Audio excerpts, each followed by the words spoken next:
Morning everybody. So we've left the water all pressurised and pleased to say it's got no leaks.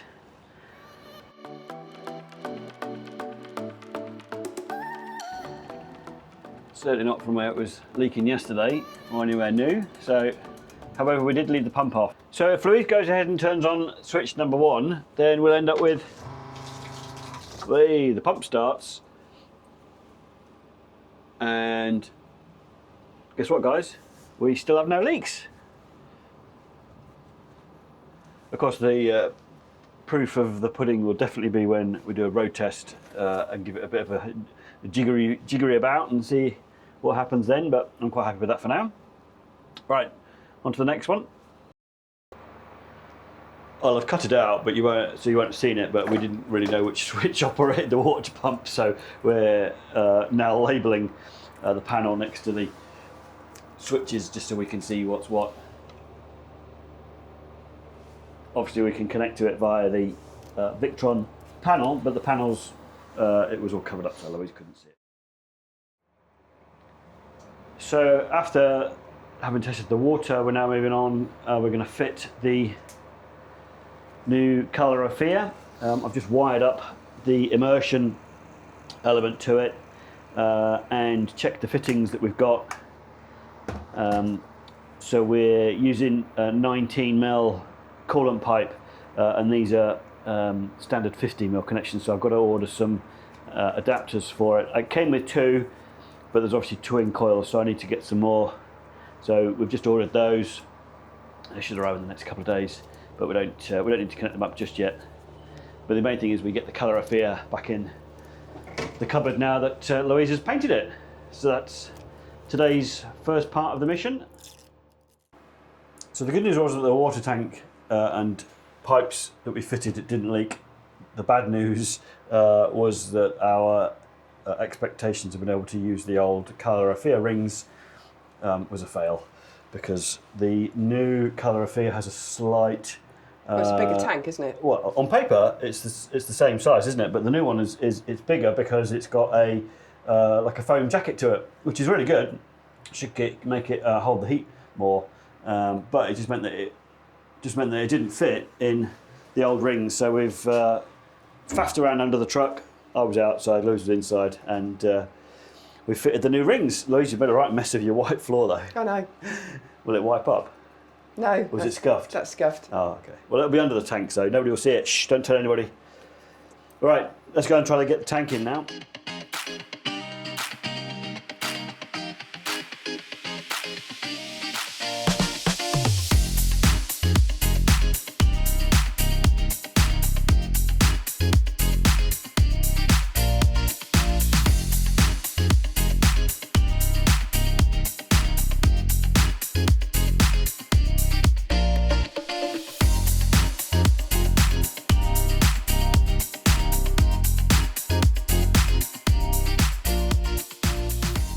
Looks a lot better than it did before. Okay. So that's it, bolted in now.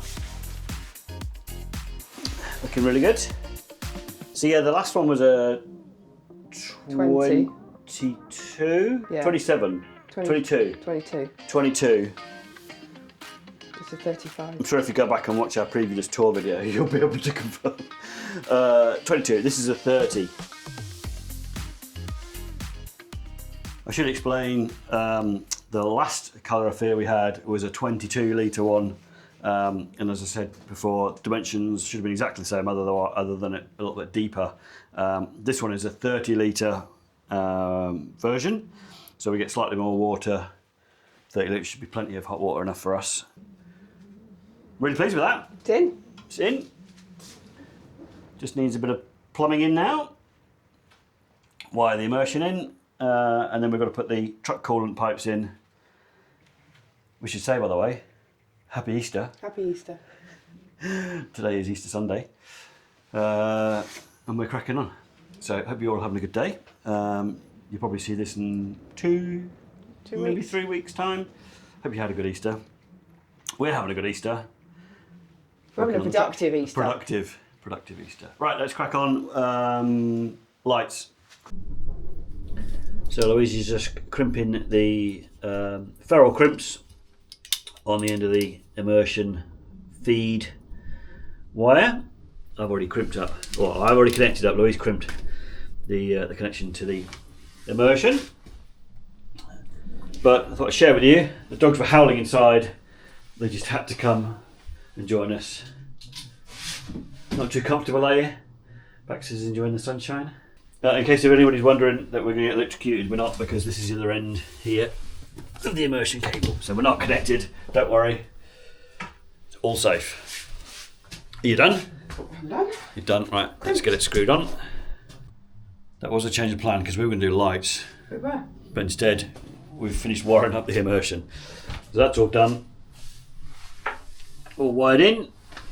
Nice switch. Hopefully the light comes on to show us that we've got the immersion turned on. Bit of a visual aid. Visual aid? Yeah. Visual indication that something's happening anyway. Because I don't think there's any lights on the immersion tank. So that's all good. Just got to wait for those fittings to come. Right, Louise, before I say anything, what are we doing next? Lights. Doing the lights next. Right, let's crack on. Right, we did eventually get on to doing the lights. A bit of faffing around. We've redone the LED strips we had in the bedroom because we had to take them down from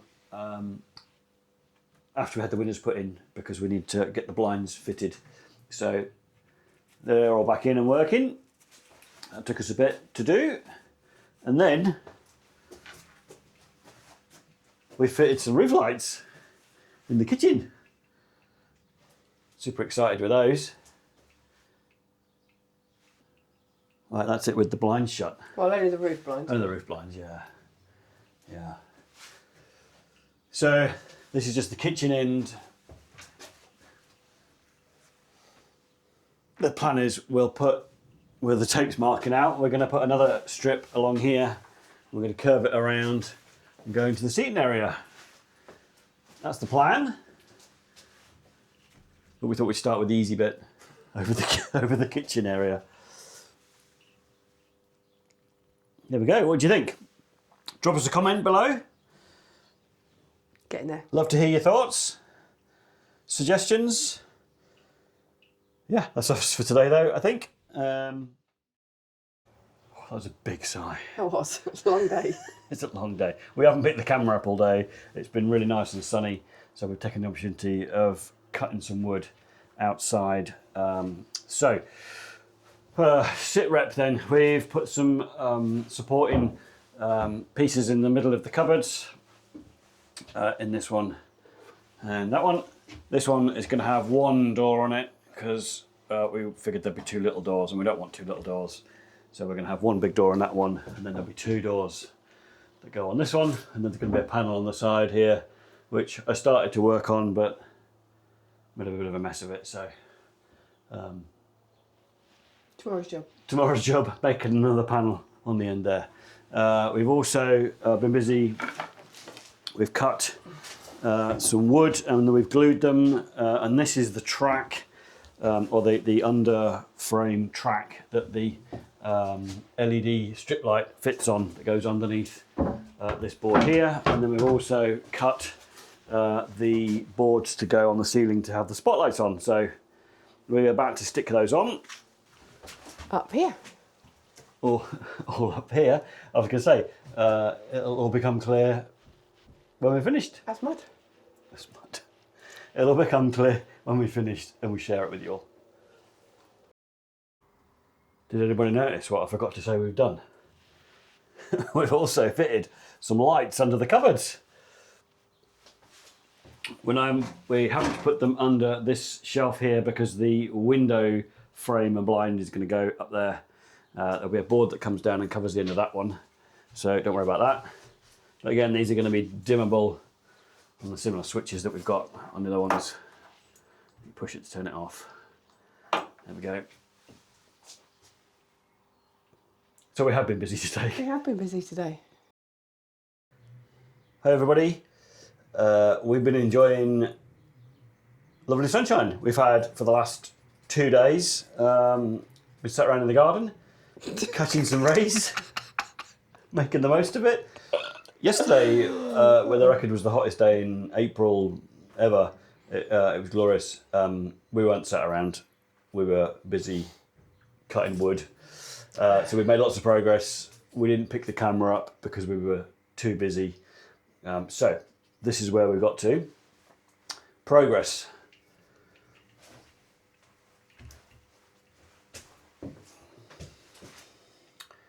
Cupboards then. So we've finished off the cupboard doors. These are all hung. We put the catches on. Same as we put on the bedroom end. We've doubled up the hinges on this one because it's a little larger door. So that's done. And the other side, we've got 2 cupboards on there. Cupboard doors. Anyway, again, put all the latches and things on those. So that's all done. And then the display panel is on. Thank you very much, Louise, for demonstrating. These are the light switches we've got for this end because we have lights. So we've got, I think last time I showed you, we had some of the, oh, hang on. We have some weird filtering going on. Anyway, hopefully you can see that. Is that because it's dim? Yeah, there we go. So hopefully you can see that. We put some LED strips underneath the cupboards, so that just adds a bit of mood lighting, do you think? And then the middle switch goes for the overhead lights, which, let me see if I can get a good angle. Does that work? Here we go. So we've put some wooden boards across the ceiling, and then we've mounted an LED strip on the underneath side of it between that and the ceiling, so we can have that on. And then in the middle, Louise, we put some strips on, turn it on and off. There we go. We've got some spotlights in there. There we go. And that end? Yeah. So, and they match the ones at this end. I'm not going to turn them on because I haven't put the switches for them yet. So, and then the seating area, we've cut out the boards for this end. The Eberspacher heat exchanger is going to go on that part, and then we've cut the board on the long seat, and then we've cut the board on the short seat. They're both gluing currently, hence all the braces. We've mounted some power sockets to them as well. So there's a single main socket on either side, and then they've got a bunch of USB A's and USB C's. Plenty to charge from. That's the same as what we've done in the bedroom. So we'll have no shortage of USB charging, will we? No. No excuse for the phones going flat. So yeah, that's where we've got to. We've also cut the baseboard to go on the seat here. We've ordered some hinges. They're arriving hopefully tomorrow, if not day after, so we can mount the tops of the seats. We need to cut that long board at some point. And we've also made a start on cutting the overhead cupboards for the kitchen. We're going to stagger these slightly. We've measured where the window frame is going to go, and we've allowed a bit of a gap above it because we don't want to be too close to the window frame.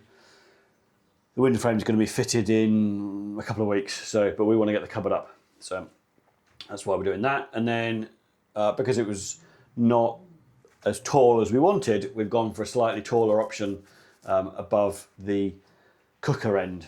So that's going to step down. Hopefully it'll look all right. But it also squares up as well the area above the cooker where we're going to have a splashback. So we'll end up with a square splashback. That's the plan.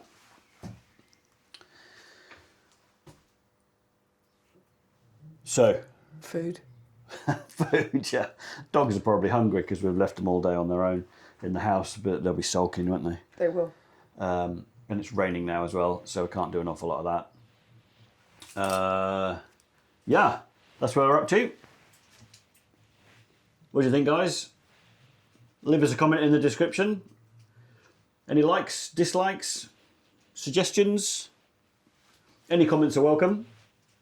Keep watching though, and if you haven't, please like and subscribe. And can I just say that I noticed that we're over 200 subscribers on our channel, and I've no idea where everybody's come from, but it's really great. Thank you very much. If you haven't subscribed, please do subscribe.